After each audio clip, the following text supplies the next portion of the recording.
Halo, halo, Oke, selamat halo. sore, selamat sore. Selamat sore, Bu Rani. Ya, terima kasih saya diberi kesempatan untuk bertanya. Yang Iya. pertama saya tujukan Izin kepada, Ibu dari mana Ibu Rani oh ya Gunarso? maaf, saya Rani, usia 65, saya dari Surabaya. Oh iya, terima kasih Bu Rani. Ya silakan mau bertanya kepada siapa atau kedua narasumber juga dipersilakan.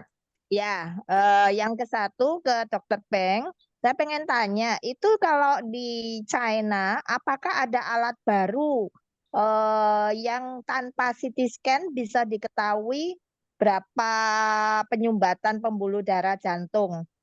Nah, apakah dengan plak-plak yang sudah ada di pembuluh darah jantung ini, apakah bisa relevan ke pembuluh darah otak? Oke, sudah cukup ya Bu Rani ya? Ya, itu yang Oh, pertama. Itu oh, yang kedua, saya nanya, apakah bagaimana untuk mengetahui rumah sakit di China itu misalnya termasuk kelas A atau kelas B atau bagaimana? Itu yang kedua. Yang ketiga, apakah ada rumah sakit yang pengobatannya secara herbal, jadi lebih lebih nggak ke kimia gitu. Oke, itu untuk Dokter Peng. Yang untuk Dokter Abdul, saya pengen nanya. Jadi sebelumnya itu saya kan kolesterol tuh udah bertahun-tahun ya, kolesterol trigliserid. Tapi karena saya itu takut obat-obatan kimia, jadi saya biarkan aja. Nah, waktu sempat ada LDL, HbA1c sama triglycerid saya cukup tinggi. Jadi melewati batas semua. Tapi setelah saya menjalankan apa makan makan sayur dan buah aja, saya masak sendiri. Nah, itu bisa balik normal semua. Apakah dengan balik normal itu bisa membersihkan pembuluh darah atau dengan cara apa gitu? Ya, itu pertanyaan saya untuk Dokter Abdul. Makasih. oke, baik, terima kasih Bu Rani dari Surabaya. Baik, untuk Dokter Peng langsung saja ya, Cing Pen mungkin ya bisa ditanyakan langsung kepada beliau.好的，老师，这个是观众的第一个问题。他说，在中国有没有一种不用做 CT 检查就能知道心脏血管堵塞程度的新设备？那么心脏血管里有的斑块会不会也和脑血管有关的？有吗？老师，这个 CT 检查的，就是就能知道没有 CT 检查的，可是能知道心脏血管堵塞的程度。在中国。哦，我明白，就是因为我们心电图的检查和验血，它都是一个间接的这个反应，如果想直接知道血管这个堵塞的这个严重程度，那我们CT 是属于一个无创的检查，如果没有 CT 的话，那就做有创的就是血管造影了但是呢，现在呢，因为 CT 是涉及到它会有射线然后还要用造影剂所以呢，也有些人他就不喜欢就是经常做所以现在呢也有心脏的磁共振去针对这个血管，也可以看到这个心脏这个冠状动脉的这个堵塞然后磁共振呢其实 MRA 它是可以看到也能看到心脏血管了。现在最新的机器以前的不行以前就是看脑血管可以，看心脏不行，因为心脏会动磁共振是看不清但是现在最新的机器是也可以看到了。那磁共振的一个好处就是说它是没有射线也没有造影剂那个磁共振在哪里啊，医生？哦，这样自己我可以，嗯就是Ibu Rita mau ke sama langsung ngomong sendiri atau saya terjemahkan terlebih Boleh, dahulu? terjemahkan juga boleh. Cuma saya baru dengar itu Zukongchen itu Hmm. alatnya yang ada di mana. Karena kan mungkin yang lama dengan yang baru kan kita nggak tahu bedanya. Jadi misalkan Kalau saya mau ke langsung sana. boleh Ibu, kalau misalnya mau saya juga tambah semakin senang karena saya tidak mau. Oh, Tapi kalau oh. mau langsung boleh. Terus Ya kalau mau saya sama-sama aja, saya juga menghormati Ibu sebagai penerjemah. Oh, Cuma tadi saya otomatis aja gitu. oh iya siap. Gimana Ibu? Coba diulangin kembali.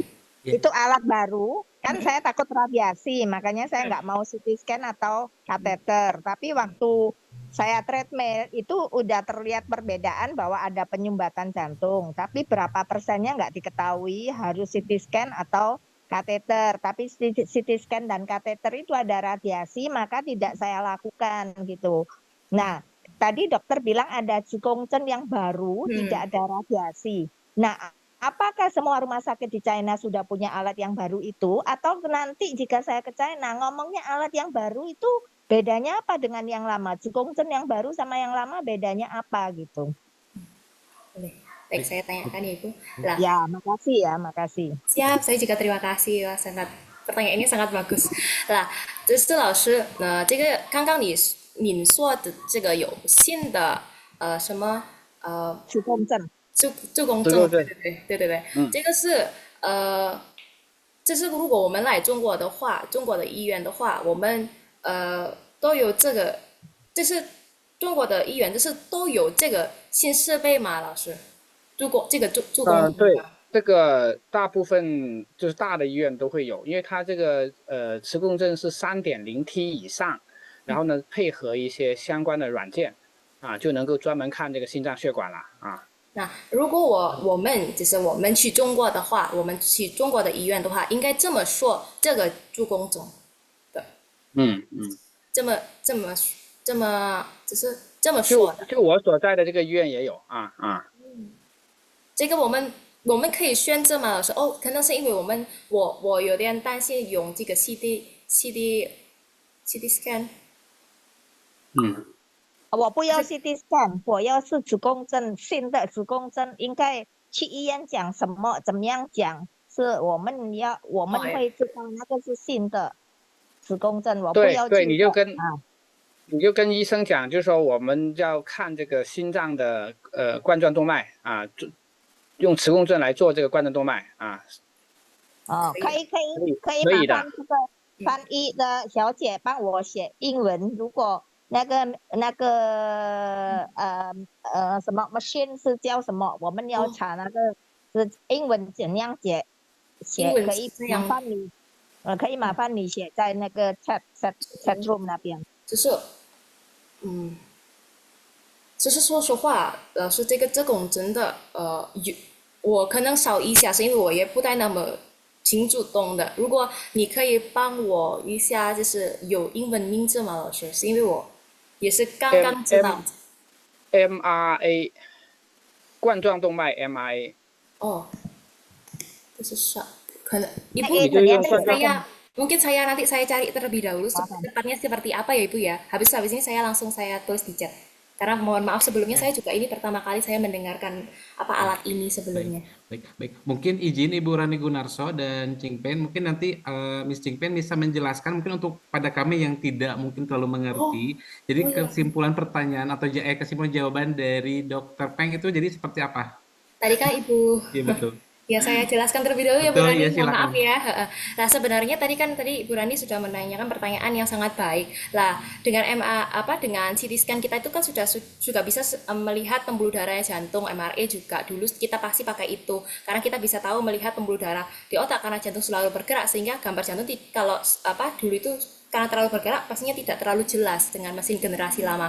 Namun sekarang dengan mesin yang terbaru pembuluh darah jantung pun sudah bisa terlihat dengan cukup jelas. Nah, kalau kita tanya tidak menggunakan sinar radiasi dan tidak memerlukan zat kontras seperti pada CT scan atau angionografi sendiri itu juga pastinya lebih aman seperti yang tadi Bu Rani Gunarso inginkan lah. Itu ada namanya tadi ya, baik begitu ya. Baik, mungkin nanti Ibu Rani mungkin bisa menghubungi Chingpen melalui Ibu Chingpen ya untuk ke Dr. Peng mengenai bagaimana fasilitas yang ada di rumah sakit di sana begitu ya, agar ingin jelas lagi begitu ya bagaimana informasi ataupun juga bagaimana nanti tata caranya jika memang ingin berobat ke sana. Begitu ya Bu Rani ya?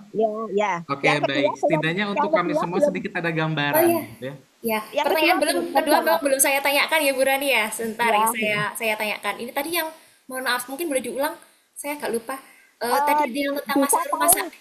Di China itu kan banyak rumah sakit tuh. Kita bisa tahu ini yang nomor 1 kelas 1 2 atau gimana itu. Maksudnya standarnya yang diakui pemerintah di seluruh China ya.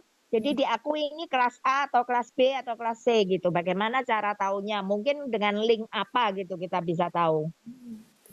100%，在中国是这么老师不好意思，这个是嗯下一个问题，在中国怎么知道什么医院的是 A 级、B 级还是别的等级？这个，然后中国有没有就要用这个是第三个问题，已经就是我们可以知道这个医院这个是 A 级是 B 级还是别的等级是更好的？我们可以看在哪里？对，每个医院你在它的那个官网上都可以查得到的。因为我们这里最高级别是3级甲等，三级甲等就是最好的医院啊，它就是质量和要求达到了最高的标准。然后差一点的就是2级，然后在小的医院是1级啊，是这么中国是这么分的啊。我也想问一下，印尼这个医院分级是怎么样？是分 A、B、C 还是1、2、3还是怎么分的啊？我们这里3级甲等，就甲就是那个甲乙丙丁那个甲，那个中文你理解吗？我们叫甲乙丙丁，是中文那个分级，就是甲类就是最好的啊，叫做3甲啊。三甲。三甲。Ya, mungkin Nah, momen dijawab dulu kan, Cing Pen ya, dijelaskan terlebih dahulu. 等一下ada satu lagi，可是我们可以看到这个是什么？那个医院是最高的，是那个对，可以看在哪里了？在医院的那个官网上面都看得到啊，它会标明我这是3甲医院还是2甲医院啊。好的，理解了，谢谢。Nah, kalau di tempat kami atau di Cina sendiri itu kelas rumah sakit itu dibagi kayak tingkat 3. Ada berarti rumah sakit dengan standar dengan kualitas tertinggi di Tiongkok. Itu ada yang tingkat 3, tingkat 2, tingkat 1 semakin yang tingkat 3 ini paling bagus. Nah, habis itu kalau sistem klarifikasi rumah sakit di Tiongkok ini kan pakainya tingkat 1, 2, 3 lah. Yang mau ditanyakan saya juga sedikit mohon maaf. Takutnya saya salah ya Bapak Ibu. Kalau di Indonesia ini klarifikasi rumah sakitnya tuh bagaimana? Apakah pakai A, B, C, D, E? Mungkin kalau ada yang kan ya di Indonesia ABC. Kayak sekolah akreditasi gitu ya Bu ya? Ya. Itu Bu, pertanyaan saya juga itu apakah di Cina ada rumah sakit herbal itu yang pengobatannya pakai herbal seperti di India ada Ayurveda gitu. Kalau ini saya tanyakan aja langsung ya Bu ya. 第三个问题，中国有没有主要有中药的，是这样医院的，就是不带用化学药的。有的，那个中国也是，传统医药也是很发达的，就是我所在的医院，它就专门有中医科啊。然后呢，我们有些治疗是中西医结合，那比如冠心病，它就有专门的像复方丹参这类的药物来，中医的说法叫活血化瘀啊。但是我也想说一下，就是说对于慢性冠心病，比如刚才说的 CCS。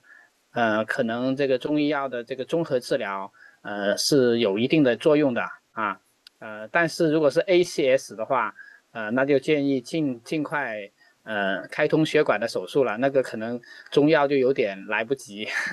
对，老师理解。那如果这样的话，在佛山佛顺，就是你们有那个中医西医的结合吗？对，有的包括中药，然后还有理疗，还有针灸艾灸这些都有的啊。那很多。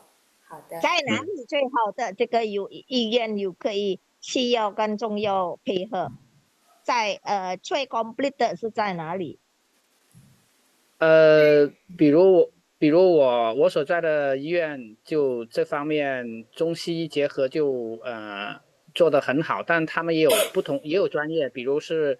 我知道的就是他们那个主任是做那个就是怀孕生小孩的，他用中药来调理啊，但是心脏这方面可能就不是那么多啊。那如果是还有广东省中医院啊，就是广东的那个最大的那个中医院啊，里面可能就会内容是更丰富一点啊。好的，老师，谢谢。Kalau pengobatan saya jelaskan, saya artikan dulu. Nah, untuk pengobatan integratif antara tadi pertanyaan tentang apakah di Cina itu untuk penyakit jantung koroner ini, apakah ada bisa pilih kayak pengobatan tradisional Tiongkok? Karena kadang-kadang kita tuh ada orang, saya tahu kadang ada orang yang sudah malas pengobatan biasa, ada satu seperti itu, ada dua juga kadang ada orang alergi kan ya, dan macam-macam lah.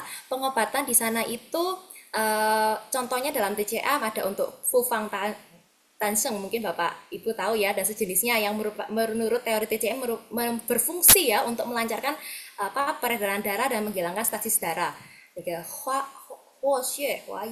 Itu. Namun saya juga ingin menyampaikan bahwa untuk kasus ya CCS, pengobatan PCM ini bisa memiliki manfaat tertentu sebagai bagian dari terapi komprehensif. Tetapi yang perlu digarisbawahi, kalau yang seperti ACS itu koroner akut, Bapak Ibu, prioritas utamanya tetap harus ke medis modern atau CI atau pengobatan barat kita lebih kenal ya dibandingkan pengobatan TCM, karena kita kan harus itu kan situasi gawat darurat gitu. Ya. Oke, baik. Terima kasih. Izin untuk Ibu Rani Gunarso. Mungkin nanti jika memang ada hal yang ingin ditanyakan lebih detail lagi, bisa tanya panitia ya untuk nomor dari Dokter Peng, atau juga mungkin lewat Cik Peng juga dipersilakan. Tetapi dikarenakan ini sudah cukup banyak juga yang ingin bertanya ya, Bapak Ibu semua, dan juga ini selain kepada Dokter Peng, juga mungkin kepada Dokter Abdul juga begitu ya. Jadi izin sebentar ya, Miss Cik Peng tadi juga sudah cukup jelas ya informasinya dari Dokter Peng. Jadi kami akan coba untuk melanjutkan dulu untuk pertanyaan Bapak Abdul Halim, begitu ya. Oke, untuk Bapak Abdul Halim, halo, Assalamualaikum Pak. Halo.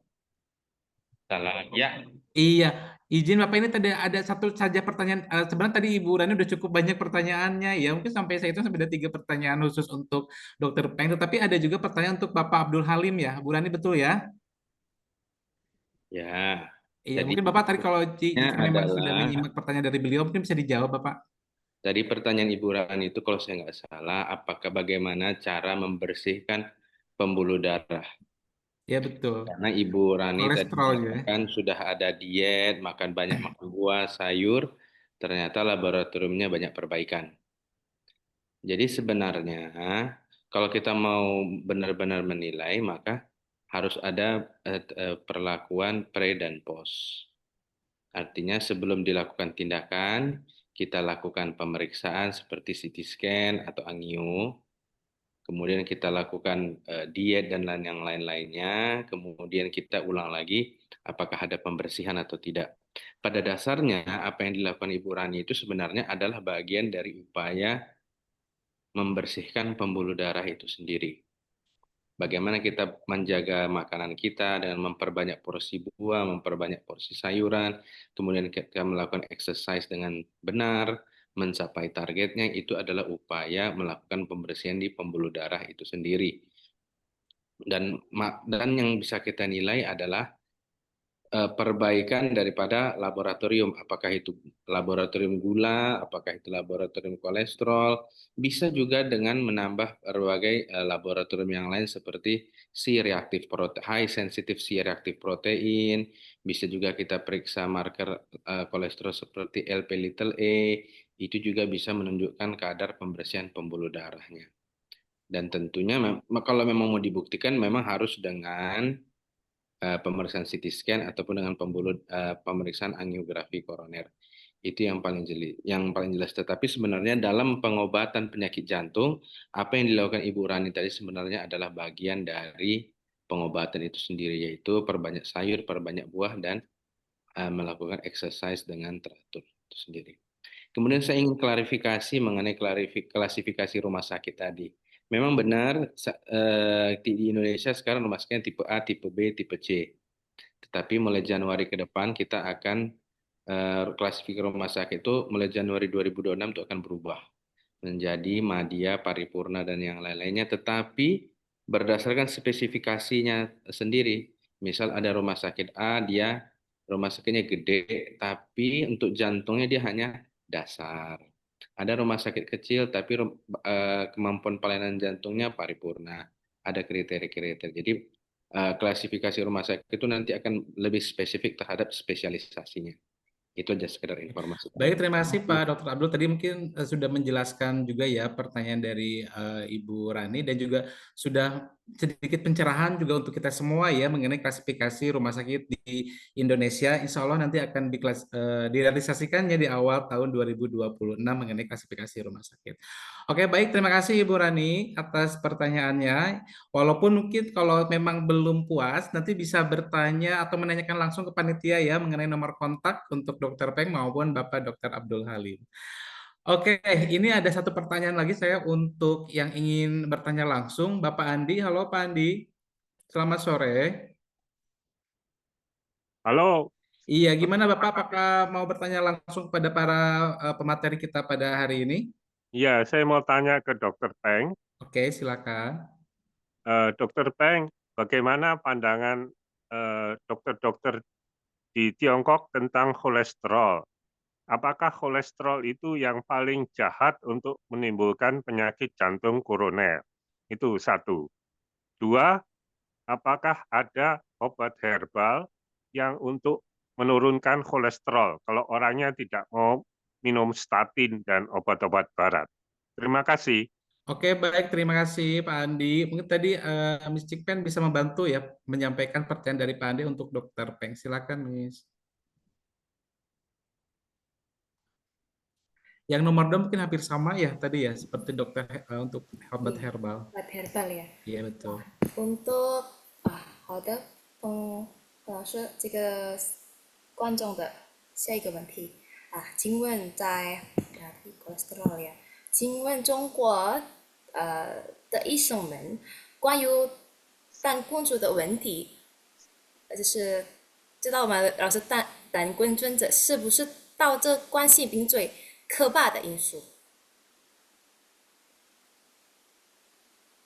老师不好，对不起，这个声音还没有听到。啊，你再说一遍，我没听明白。哦，这个请问在中国的医生们关于的胆固醇的问题。胆固醇是什么？哦，那个等一下，老师，可能我的翻译不太那么那个控制的血脂，控制血脂的部分，这个是很恐怖的一部分吗，老师工资啊？ ？LDL 这个 LDL、HDL 这个对 LDL 现在是高危的病人，我们是建议要降到1.4以下啊。那我们知道现在其实大家可能有一个概念叫做斑块逆转，那基本上 LDL 要降到1.8，而不是原来认为的2.6啊。1.8以下，这个斑块就不会再增长，就是不会再加重了啊。就比如它原来血管下载50%，你要是在血脂在1.8以下，它就不会再继续堵塞。但是要把它逆转，就是说我50%要正改善到比如20%、30%，那就要比1.8更低到1.4或者是1.0啊。现在的观念是血脂越低越好，如果吃药不行，再加上打针，对这些高危患者是这样啊。其实美国的观点也是这样，现在有美国一些心脏专家，他对这个观点非常激进，就是说，他说，甚至有一种说法，就是说把这个血脂降到婴儿水平啊，因为小孩子是不会有冠心病的。可是我们可以说这个是很恐怖的一部分吗，老师？对对。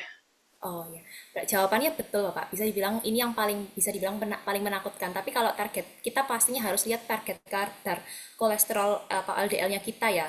Itu pokoknya udah ditetapkan apakah ini rendah apa tidak. Kan kita sudah tahu kalau misalnya LDL di bawah 2,56 itu kan sudah cukup. Namun sekarang kita tahu bahwa untuk menghambat pertumbuhan plak di LDL itu harus ditekankan di bawah 1,8.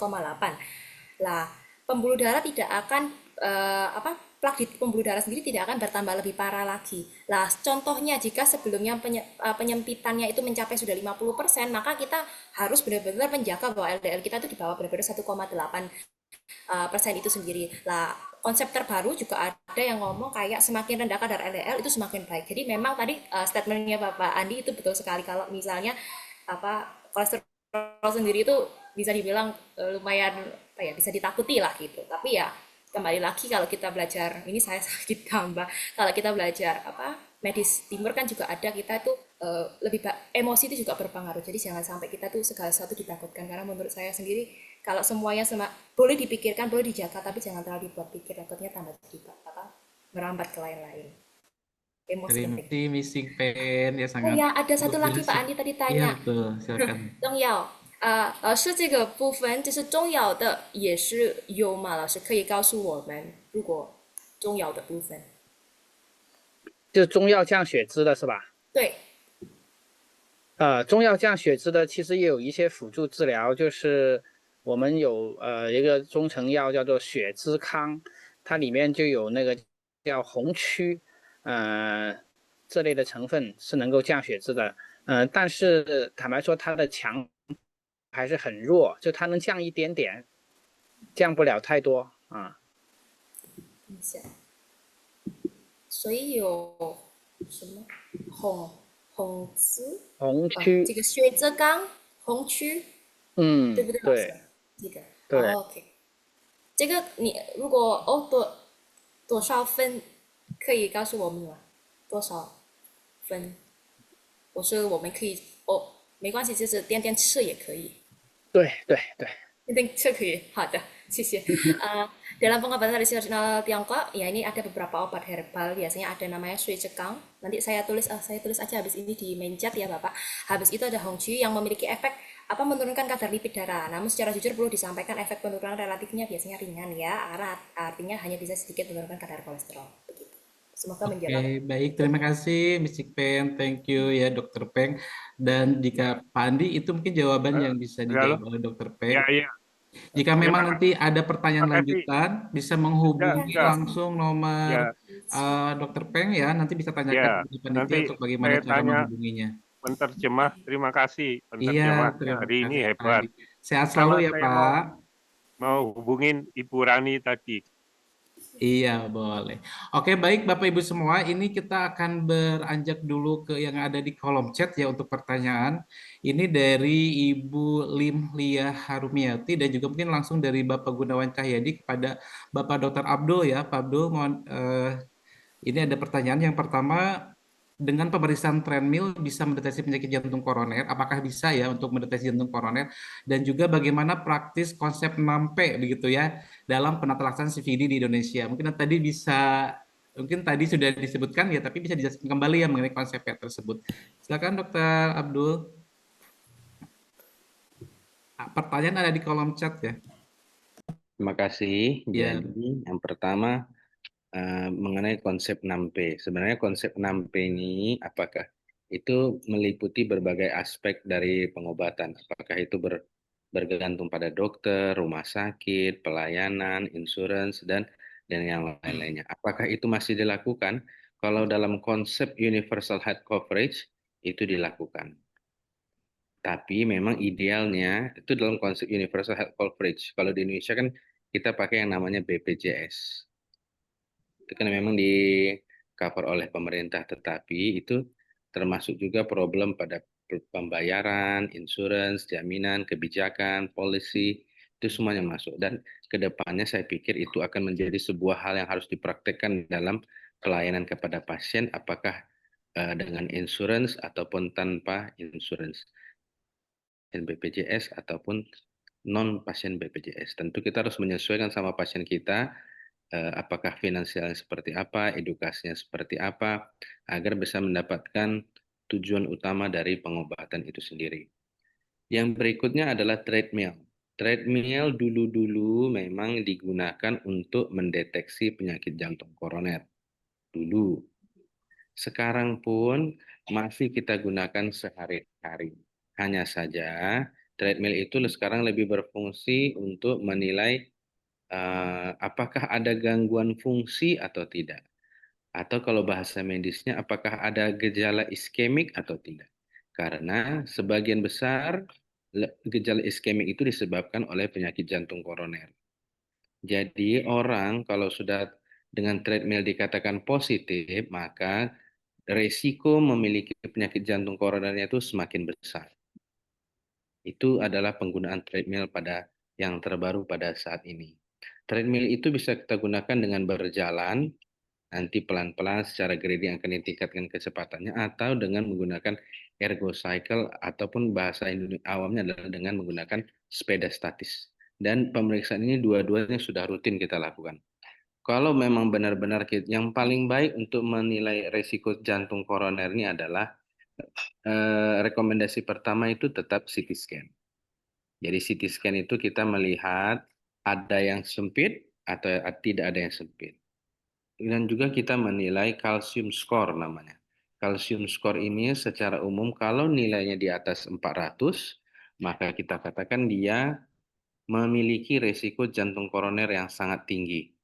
CT scan ini secara umum kita lakukan pada orang-orang yang belum pernah terkena serangan jantung ataupun belum pernah terkena ataupun dilakukan pemasangan stent, pemasangan cincin. Itulah idealnya kita melakukan CT scan. Gitu tadi. Oke, baik. Terima kasih, Dokter Abdul. Jadi tadi hanya membantu faktor resiko saja ya dengan treadmill untuk mendeteksi penyakit jantung koroner. Tetapi untuk mengetahui atau menegakkan diagnostiknya tentu saja ada pemeriksaan lanjutan ya, yaitu dengan CT scan. Mungkin itu ya yang bisa saya sedikit simpulkan gitu ya dari jawaban dari Bapak Dr. Abdul Halim. Oke, dan ini ada pertanyaan yang sama juga ya untuk Bapak Dr. Abdul Halim maupun dari Dr. Peng mengenai apakah pasang stent itu masih jadi golden standard penanganan CVD baik di Indonesia maupun di Tiongkok. Mungkin dari Bapak Dr. Abdul Halim dulu, silakan. Kirim aja langsung. Oke. Yang seperti dikatakan Dr. Peng tadi, kemudian sesuai dengan panduan praktek klinik yang ada di Indonesia, kalau orang serangan jantung itu secepatnya kita lakukan pemasangan stent. Itu masih menjadi standar pelayanan medik yang paling diutamakan. Semakin berat kondisinya, maka semakin tinggi resikonya, tetapi semakin kuat indikasinya untuk dilakukan pemasangan stent pada pembuluh darah koroner. Tetapi pada orang yang non serangan jantung, tetap kita mesti menilai seseorang ini kalau dari CT scan sudah ada penyempitan, maka perlu dipasang ring atau tidak dipasang ring. Perlu dikateter atau tidak perlu dikateter. Kalau sudah dengan CT scan, kemudian dilakukan treadmill ataupun echo, ternyata fungsi sudah terganggu, sudah kita berikan obat-obatan, paling tidak sebulan 2 bulan kita evaluasi, ternyata masih juga ada keluhan, maka sudah perlu dilakukan pemeriksaan angiografi ataupun kateterisasi. Dari kateterisasi itu nanti akan dinilai apakah memang masih memungkinkan dilakukan tindakan pemasangan cincin atau harus dilakukan tindakan operasi. Kalau memang pasien itu tidak merupakan kandidat operasi atau terlalu beresiko tinggi dan pasang cincin pun mungkin tidak memberikan outcome yang cukup baik, maka pilihan kita paliatif. Apa itu paliatif? Dengan obat-obatan kita maksimalkan dan juga kita lakukan tindakan yang namanya ECP. Selain kita melakukan lifestyle modification. Itu yang sudah kita kerjakan sekarang di Indonesia dan sudah umum dikerjakan. Terima kasih. Oke, baik. Terima kasih Dr. Abdul Halim. Jadi mungkin di Indonesia masih menjadi golden standard ya untuk penanganan CVD dengan stent. Oke, mungkin untuk Dr. Peng bagaimana di Tiongkok bisa dibantu Miss Ching Pen? 医生，在中国的什么放置的什么前闸的，还是不是治疗心血管疾病的经标准的？有没有非侵入性的替代方法？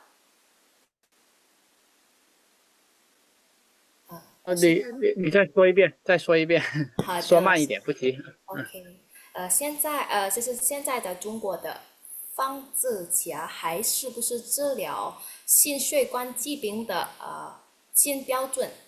有没有非侵入性的替代方法？别的方法？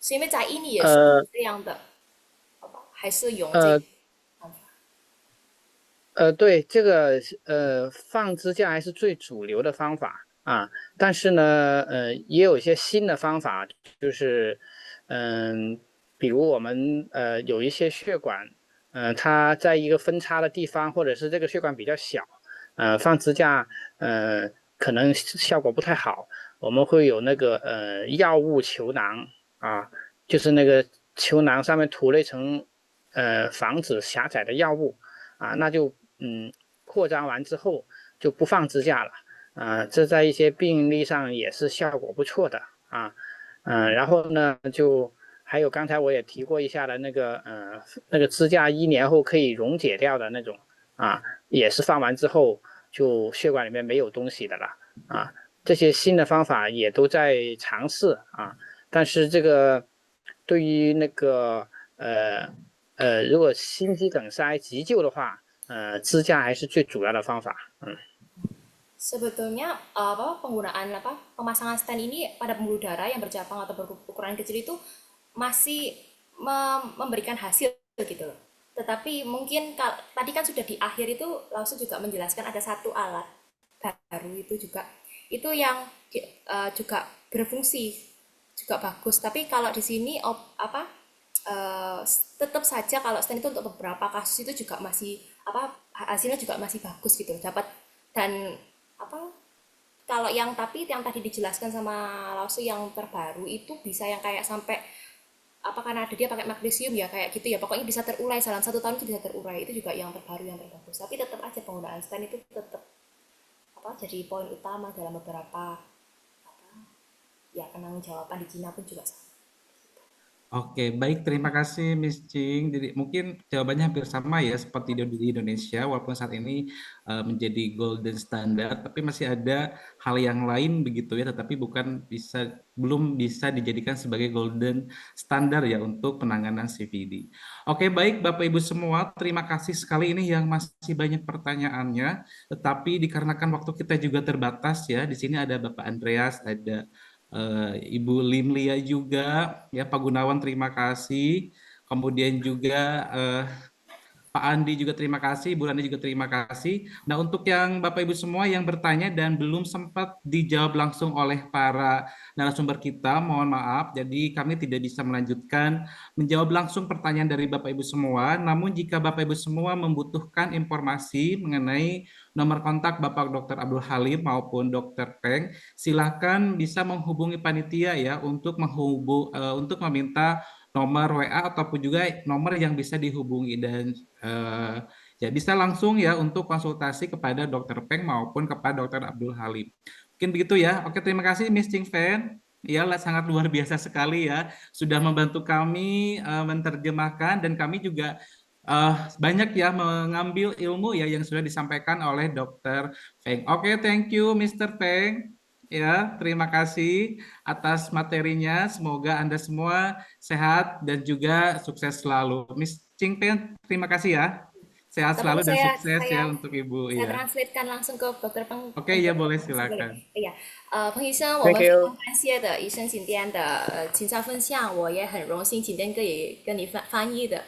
然后如果有不太完美的地方，我多多包涵，也对不起你，也是期待再见吧，是。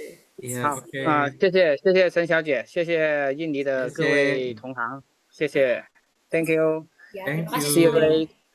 Ya, sangat luar biasa sekali ya Bapak Ibu semua. Tadi penjelasan dari Dr. Peng dan dibantu oleh Miss Ching Pen juga sangat jelas ya. Banyak sekali materi ilmu yang kita dapat ya. Begitu juga dari pemateri pertama tadi ya Bapak Dr. Abdul Halim. Baik juga materi yang sudah disampaikan maupun jawaban-jawaban yang sudah disampaikan sesuai dengan pertanyaan dari Bapak Ibu semua. Walaupun mungkin belum pertanyaan bisa dijawab secara langsung, tetapi masih diberi kesempatan ya. Silakan untuk meminta nomor yang bisa dihubungi ke panitia dan silakan langsung untuk bertanya kepada beliau secara langsung.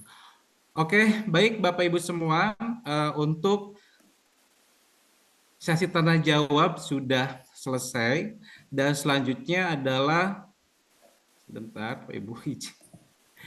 Ya, dan selanjutnya adalah penyerahan sertifikat kepada pembicara, moderator, dan juga interpreter kita yang akan disampaikan oleh Bapak Dr. Joko Indra Julius dan juga sekaligus akan memberikan closing statement-nya. Ya, kepada Dr. Joko Indra sudah hadir bersama kita. Oke, sudah hadir ya. Selamat sore, Dok. Selamat sore. Iya, sehat selalu ya, Dok ya. Iya, silakan Dok untuk memberikan sertifikat maupun closing statement-nya. Ya. Terima kasih kepada moderator dan terima kasih yang luar biasa kepada para speaker yang sudah berbicara di seminar PIKTI ini. Kami mau mengucapkan terima kasih yang sebesar-besarnya kepada dokter yang sudah menyampaikan materi yang berguna buat kita semua. Dalam kesempatan ini, mewakili PIKTI, kami ingin memberikan suatu tanda penghargaan dan kasih dari PIKTI kepada Dr. Abdul Halim, spesialis jantung pulmonaria, jantung pembuluh darah, sebagai ungkapan cinta kami kepada Dr. Abdul Halim. Silakan Dok, diterima sertifikat dari kami. Banyak terima kasih Dr. Joko. Saya juga berterima kasih pada forum ini oleh PIKTI sudah dapat diberi kesempatan berbicara, sharing, dan mengenal PIKTI ini. Terima kasih Dr. Joko dan semua rekan-rekan sekalian. Terima kasih. Juga terima kasih kami ingin sampaikan kepada Dr. Peng Yuchen yang telah menyampaikan materi seminar ini dengan luar biasa juga. Dan dengan hati yang tulus dan gembira kami sampaikan sertifikat ini sebagai ungkapan terima kasih kami. Silakan diterima kepada Dr. Halim.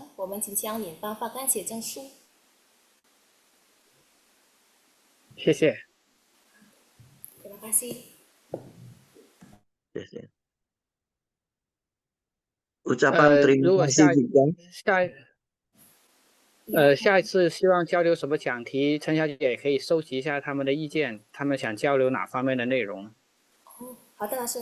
Jadi kalau misalnya ada rekan-rekan yang misalnya kalau ke depannya misalnya pengen Dokter Peng untuk pengen jelaskan, bisa nanti kita kumpulkan apa mungkin materi yang mau disampaikan dari rekan-rekan sekalian yang ada di Indonesia, nanti bisa disiapkan oleh beliau.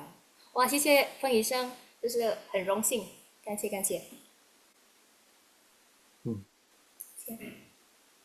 Terima kasih juga ingin kami sampaikan kepada Nona Saifun Nuril Anwar ya, sebagai ungkapan dari kasih dari PIKTI dan mohon sertifikat penghargaan ini diterima. Terima kasih Dr. Joko, terima kasih atas kepercayaannya. Sehat selalu dan sukses untuk kita semua. Terima kasih. Terima kasih. Dan kepada penterjemah kita yang begitu semangat, Laurensi Tania Suryan Nadi, kami berikan sertifikat penghargaan ini dan PIKTI mengucapkan terima kasih atas semangat yang luar biasa yang telah disampaikan. Silakan diterima sertifikat ini.